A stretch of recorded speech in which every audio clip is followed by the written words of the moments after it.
అబ్సల్యూట్గా చూస్తే అంటే మీకు జరిగిన వాస్తవిక సంఘటనలకి మీ సినిమాలో పెట్టిన సంఘటనలకి ఎంత దగ్గర పోలికుంది మహి గారు? See, any stories based again on real stories, Andy. See, the goalposts can't be changed. And for example, the death happened in 2009, or someone losing in 2014, or he coming back in power, or he doing something. When you do it on this thing, they'll go. This goalpost manam change cheyalem. Cheyakudadu kada. Endukante it is going to be a disbelief. Avunu. But what happens between point A to B, B to C, B to D? How it happened? అది మనము it won't be like a realistic documentary కాదు, మనం cinema అనే పద్ధతి ఎత్తుకున్నాం కాబట్టి it has to be for that medium, right? So I always approached telling real stories in the approach of it has to be either truth or it has to be believable truth. చూసినోడు ఇది నిజము లేదా నిజం అని నమ్మాలి ఉంటుంది. అవును, ఆ నమ్మాలి. అది జరగకపోయినా పర్లేదు, కానీ నిజమని నమ్మగలిగితే పర్లేదు, లేదా నిజమన్ను.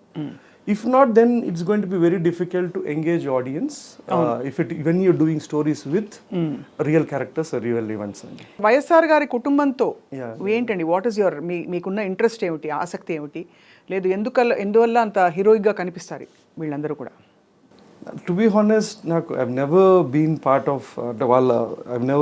of their journey or any kind of a great association. Em ledandi, it's nothing. I don't want to. Yatra just happened. నేనే తిరిగి దేశానికి 2008 వచ్చాను, and he passed away in 2009. I was present during that time as a thing. So part of my third film was Yatra. And I thought it is a fascinating. See, here is a politician. మన first thing, ఇండియాలో politicians we don't trust or we don't have a great love for them as such. ఒక politician చనిపోయిన తర్వాత the outpouring of love or a grief or every one had some story, some nice thing to tell about it. Thought this had something fascinating, so that drew me to tell that story as such. So that is the only part of it, but it is not that I was a great fan of YSR ledo idi I was also adem ledu.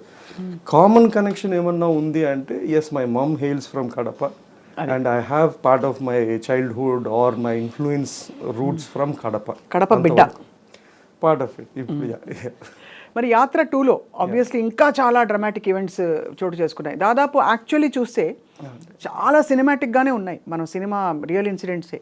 Imagine ఒక వ్యక్తి, ఒక కుర్రవాడు in his 30s, ఒక చాలా పెద్ద ఆరితేరిన party హైకమాండ్ని ఎదిరించి నేను బయటకు వచ్చేస్తానండి, నాకు ఇది ముఖ్యం కాదు, నాకు జనానికి ఇచ్చిన మాటే ముఖ్యమని బయటికి రావడం. దాని తర్వాత రకరకాల కేసులు. ఒక రోజు ఒక మాట మన సోషల్ మీడియాలో అంటే కూడా మనం మాట పడం. అలాంటిది ఒక వ్యక్తి అన్ని రోజులు జైలు జీవితం చూసి అయినా విత్ అన్క్రష్డ్ స్పిరిట్ అదే దీంతో బయటకు వచ్చి ప్రతిపక్ష నేతగా మంచి గొప్ప విజయం, ఇట్స్ అ గ్రేట్ విక్టరీ 2014లో కూడా. మళ్ళీ పాదయాత్ర చేసి 2019లో సీఎం అవ్వడం అంటే 10 ఏళ్లలో చరిత్ర మారిపోయింది.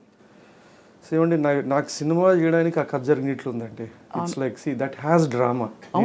యాత్ర 2 అనే ఒక కథ before releasing of Yatra release అయింది, ఎలక్షన్స్ కాలేదు అప్పటికి.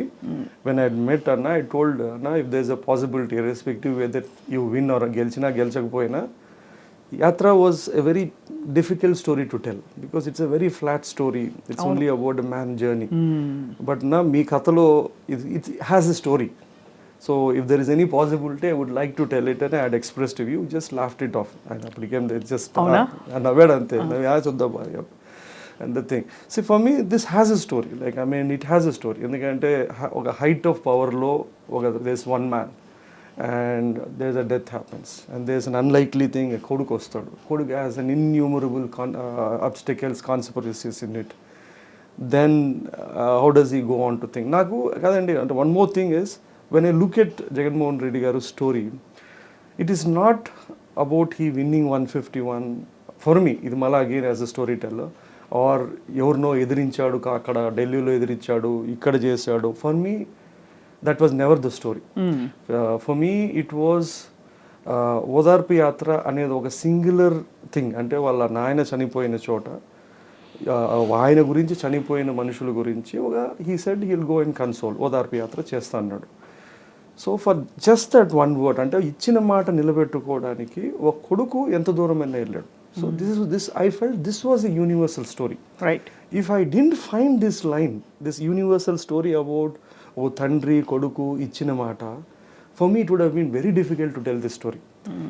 For me, at least personally, you need to find that core emotional, universal, appealing story to tell a story like something like this. మీరు చెప్పింది ఏంటంటే తండ్రి కోసం ఎంతకైనా వెళ్ళే కొడుకు అనే ఒక బేసిక్ ఎమోషన్ని ఇందులో క్యాప్చర్ చేసామంటే. ఇప్పుడు ఆయన లైఫ్ చూసినా అండి, ఇన్ కేస్ ఓదార్పు యాత్ర అంటే ఆయన మాట ఇవ్వలేదు, లేదా ఓదార్పు యాత్ర, లేదా ఆయన ఓదార్పు యాత్ర చేయలేదు అనుకోండి, for me there is no story as such. There is no, అంటే మహా అవుతే మనము we can show him as a courageous, persistent man who went on to defy, rebelliousగా పోయి గెలిచాడు. ఇది ఒక కథ ఉండొచ్చు, వేరే వాళ్ళ కథ ఉండొచ్చు, కానీ నాకు it is not a fascinating, it is not a universal emotion.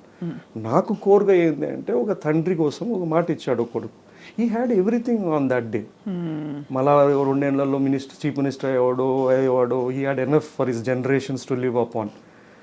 Why is this man willing to risk everything what he had on the table? Right. ఏమీ లేనోడు రిస్క్ చేస్తే ఏం పోదండి, ఉన్నోడు రిస్క్ చేస్తే you playing the highest stakes game. Why do you think he risked? For me that's a fascinating thing. అంటే తండ్రి కోసమే.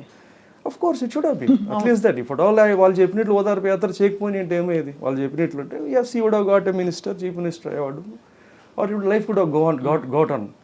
But for me, this part of it where a man is willing to risk everything what he has for something what he believes. అది more important. Unfortunately ఇది ఒక politician కథ కాబట్టి we have a very divided lines of love and hate, or not if you just look it from a character point of view. Here is a character, ఒక మాట ఇచ్చినాడు వాళ్ళ ఆయనకి, ఎంత దూరమైనా ఉన్నదంతా he was willing to risk and stake.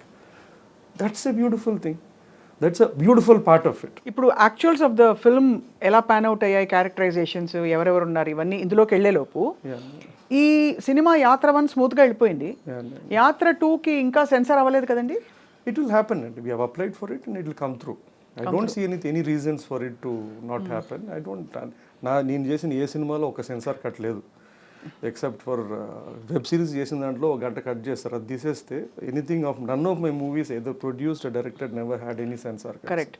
కానీ అంటే ఇది ఇతర కారణాల వల్ల ఏమైనా సెన్సార్ కూడా అంతవరకు వెళ్ళకపోవడానికి ఏమైనా కారణాలు ఉన్నాయా?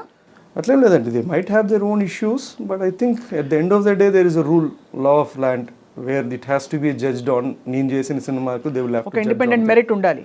ఇండిపెండెంట్ ఉంటుంది, దట్స్ వాట్ ఇట్ ఈస్. అంటే ఇప్పుడు ఆల్రెడీ అంటే దీనికి చాలా సిమిలర్ గా బట్ వెరీ డిఫరెంట్ అప్రోచ్ తో వస్తున్న సినిమా వ్యూహం. Do you have a comment on that Mahi గారు? No, I think each one is entitled to make their own story and each version of it. Correct. And there will not be any similarities to it. Absolutely. మనది మహా అద్భుతము, లేదంటే వాళ్ళది బాగాలేదనో, లేదా వాళ్ళది బాగుందనో, మన that's nothing there. Here is people have, నా వర్షన్ నేను ఒక కోర్ స్టోరీ చెప్పాను. I don't think that core story would match to anyone else making it. ఓ తండ్రి కొడుకు ఇచ్చిన మాట కాదు. ఇఫ్ ఈ లైన్ ఆడియన్స్కి, if at all they fascinated and they think this is the version that they would want to see, they'll come and see it. And